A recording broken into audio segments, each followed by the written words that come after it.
O candidato republicano Donald Trump talvez tenha sido muito mais polêmico do que a sua concorrente, que é Hillary Clinton, né? Bom, ele falou um monte de coisa, procurando quase fazer um reality show, né, na campanha eleitoral, mas algumas ideias desse cidadão que é candidato do Partido Republicano, como você sabe, ganhou não só audiência nos Estados Unidos, como fora dele. A gente anotou aqui algumas, só para você ver. Por exemplo, ele disse lá, os imigrantes mexicanos são violadores e criminosos. Dá para voltar ali? Não. Tá lá. Mas ele quer proibir entradas de muçulmanos, dizendo que é todo mundo terrorista. Atacou o juiz do estado de Indiana porque o cidadão tem origem mexicana. Insultou o senador e herói da guerra, que é John McCain, que foi candidato, inclusive, a presidente dos Estados Unidos contra o Obama. E também diz que é válido lançar a mão da tortura e assassinato de civis para impedir, então, o terror. Isso são algumas propostas do senhor Donald Trump, né? Outras lá. Aceitou apoio de grupos neonazistas, incentivou a divulgação do vídeo sexual de ex-bis, né? Insultou a família de um soldado morto, que, aliás, a família, inclusive, compareceu, né, para falar a respeito dele. Ele, jornalista da Fox, empresa de comunicação, como você sabe, estimulou o Putin adora uma confusão, né, a hackear os e-mails da Hillary Clinton para passar para eles. Isso aí está parecendo ficção política. E gabou-se da esperteza por não pagar impostos, dizendo que há, sim, maneiras de não pagar imposto que ele o fez que ele fez legalmente. Essas seriam, então, algumas propostas do do candidato Donald Trump. Quem está aqui conosco, gentilmente, é a cientista política Solange Reis, que é coordenadora geral do Observatório Político dos Estados Unidos e professora da Fundação Escola e Sociologia de São Paulo, né? Ela está aqui conosco. Boa noite, obrigado pela gentileza. Bem-vinda. Boa noite, Geraldo. Tudo bem? Como vai? O que vai dar isso aí? Vai dar muitas coisas. No prazo imediato, a maior probabilidade é que dê a vitória da Hillary Clinton. A gente já vai saber disso nos próximos dias. No longo prazo, precisamos estudar o que aconteceu nos Estados Unidos, quais são as condições que facilitaram o surgimento de um candidato com esse perfil que você acabou de apresentar, não é? Ele representa parte da opinião pública americana, supõe? Sem dúvida nenhuma. Existe uma parte da população americana que se sente empobrecida, em desvantagem com os imigrantes, com a perda de competitividade da indústria americana para outros países, se sente ameaçada pela globalização e aposta que ele é uma solução para tirá-los dessa situação terrível, né? Então, não é um grupo majoritário, mas é um grupo que tem conseguido fazer muito barulho e está aí, né? Agora, na sua opinião, onde é que vai ser decidido isso? No voto direto ou no voto indireto? Não, as eleições nos Estados Unidos são por voto indireto. Indireto. Indireto, né? Para começar, a eleição o voto não é obrigatório. Então, são várias características diferentes do Brasil, por exemplo. O voto é indireto, ele não é obrigatório. A eleição acontece numa terça-feira, ao contrário daqui, que é sempre no domingo, né? O empregador, ele não é obrigado a liberar o trabalhador para comparecer às urnas. Então, muitas vezes, o trabalhador arrisca perder o dia do trabalho, ser descontado nos seus salários. Isso pode acontecer. Então, tudo isso dificulta um pouco a participação dos eleitores nas urnas. Agora, tem um grupo também que recebe a cédula com antecedência, a gente mostrou agora há pouco aí. Tem, há cerca de um mês. Para votar em casa? Exatamente, há cerca de um mês já vem pessoas votando antecipadamente em várias circunstâncias, né? Nós não sabemos como elas estão votando, mas já podemos saber que, por exemplo, os latinos estão participando muito dessa eleição antecipada, o que é bom para Hillary Clinton, né? Então, é um sistema eleitoral totalmente diferente do nosso e da maioria dos países, né? Agora, como está mais ou menos equilibrado, a Hillary está com uma pequena vantagem, não é isso, em relação ao Donald? É pequeno?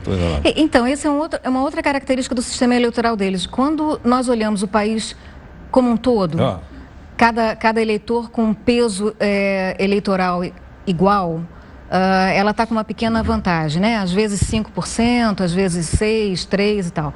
O que diferencia também o sistema político nos Estados Unidos é que, às vezes, os eleitores não têm o mesmo peso. E eu vou lhe explicar. Um eleitor da Califórnia, por exemplo, a Califórnia elege o candidato que vencer na Califórnia ganha 55 votos no colégio eleitoral, que é quem vai, de fato, decidir quem será o presidente. Porque a população é maior, é isso ou não? Porque a população é maior. Quer dizer, o número de representantes do colégio eleitoral é proporcional ao número de habitantes por estado. Exatamente. Dos mais populosos tem mais representantes. Tem mais peso, digamos assim. Por isso que é muito importante ganhar nos estados mais populosos. Califórnia, qual é o outro? Flórida, Texas. E alguns estados são tradicionalmente ou republicanos ou tradicionalmente democratas. É o caso do Texas, que sempre vota nos republicanos, e a Califórnia sempre vota nos democratas. E o que nós temos aí para decidir as eleições são os estados chamados estados pêndulo, swing states, né? Pode ser que numa eleição eles votem mais para os republicanos, podem ser que votem nos democratas. Então, por isso, ela tem uma margem maior em relação ao Trump quando nós olhamos a proporcionalidade desses estados. É preciso olhar esse detalhe. Perguntar. A gente tem mostrado essa briga. Isso é mais a espuma? As verdadeiras divergências estão mais embaixo ou não?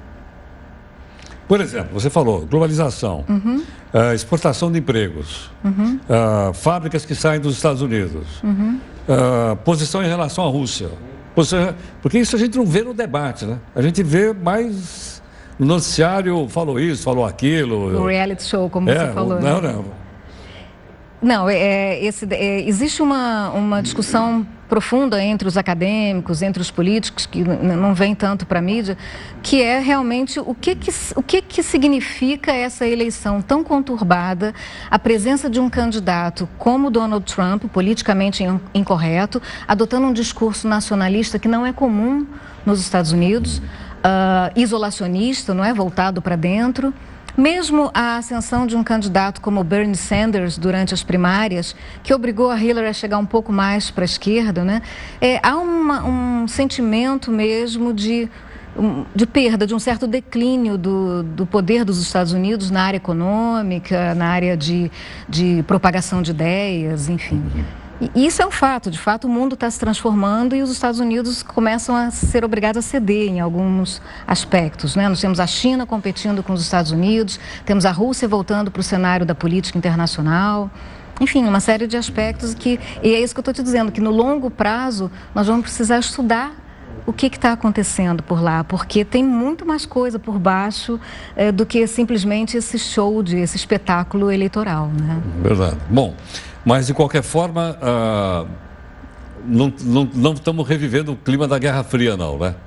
Não. Apesar dessas divergências atuais entre os Estados Unidos e a Rússia? Não, são países extremamente pragmáticos e realistas, não tem o clima de Guerra Fria. Está muito incentivado pela imprensa, por alguns políticos que querem construir o discurso em cima dessa polarização, mas são países absolutamente Agora, é curioso que republicanos como McCain, que a gente citou, não votarão no Trump. Então, esse é um outro problema. O Trump não só traz um desafio para os Estados Unidos, mas um grande desafio para o Partido Republicano, que se deixou sequestrar por esse discurso do Trump, mas o problema do Partido Republicano não começa com o Trump, a gente tem que voltar no tempo um pouco, pelo menos uns 8 anos. Podemos mais ou menos dizer que é o período do governo Obama. Foi um partido que aos poucos foi sendo sequestrado no sentido das suas ideias, né? Por alas mais conservadoras, por fundamentalistas mesmo, dentro do próprio partido, e culmina no Trump. Se a Hillary ganhar, quanto tempo os republicanos estarão fora do poder nos Estados Unidos? Período do Obama? O período o Bush, período do Obama e da Hillary. E como candidato que se elege, tem muita chance de se reeleger, nós estaríamos falando de 16 anos do Partido Democrata. Contra 8 lá do Bush. Contra 8 do Bush, porque anteriormente ao Bush foi o Clinton. Que era democrata. Que era democrata, né? Então, e um outro aspecto importante a ressaltar é que nessas eleições não se está disputando somente a presidência, mas a composição do Congresso, Câmara e Senado, né? E os democratas têm uma chance de retomar o controle, a maioria do Senado. Onde atualmente é republicano. Atualmente é republicano, né? Tá certo. Queria pedir que você ficasse um instantinho mais conosco aqui, por favor. A cientista política Solange Reis gentilmente aqui conosco. Solange, acho que os Estados Unidos têm consciência de que eles não vão mais ser a primeira potência do mundo como eles foram no passado. Eu acho que eles têm plena consciência disso. Pode não perder a liderança, mas vão estar bem perto deles a China, vai estar perto a Índia, vai estar perto a Rússia, não é? Mesmo porque eles são todos países capitalistas hoje, Sim. não mais socialistas como era no passado, e a sua economia se parece muito, está muito misturada com a economia americana. O processo de globalização misturou tudo. É verdade. Né? As empresas estão em todos os lugares ao mesmo tempo. Você concorda com isso ou não? Concordo. Hoje, a tendência é que os Estados Unidos se posicionem como líder entre iguais. Líder entre iguais. Esse é um discurso que eles vêm adotando já. É uma maneira de reconhecer um certo declínio, uma certa ascensão dos demais. Dos né? demais. Mas sem entregar o jogo, né? sem renunciar àquela condição de Porque potência. a tal da né? Pax americana acabou ou não? A Pax Americana está sendo desafiada Está sendo desafiada. pela ascensão desses países e pela própria globalização, ou seja, é uma espécie de o criador sendo desafiado pela criatura. Né? Lógico. Foram eles que criaram a Foi eles globalização. que criaram a internet, por exemplo. Foram eles que criaram isso tudo. Uma boa parte da tecnologia foram eles que criaram. E agora o mundo ficou mais fluido, né? Então fica mais difícil para eles controlarem essa situação. A Pax Americana está nos seus finalmente, digamos assim. Né? Quer dizer, marcou uma época. Marcou uma época. E agora estão passando por uma outra. E a gente tem que se adaptar. Não sei quem falou que não são os mais fortes que sobrevivem, são os que se adaptam. É verdade, é uma avaliação, sim. E eles estão fazendo isso, mas isso leva tempo, né? Então, terão esses momentos de crise, de indefinição, de crise de identidade, né? E é isso, as eleições representam exatamente uma parte desse problema, né? Tá certo. Solange, muito obrigado pela Obrigada a gentileza. você. Muito obrigado por ter vindo aqui Boa para falar noite. com os nossos telespectadores e internautas. Muito obrigado. Bom, então amanhã continuamos com a cobertura aqui. Aliás, a cobertura é do dia inteiro aqui na Record News, desde manhãzinha e tal, o pessoal votando, você vai ver os correspondentes entrando para comentar como é que está a situação. Vários convidados vão participar ao longo da nossa programação o dia inteiro, né? Para vocês se atualizando e entendendo o processo democrático americano, que interessa a nós também aqui no Brasil. Já já a gente volta.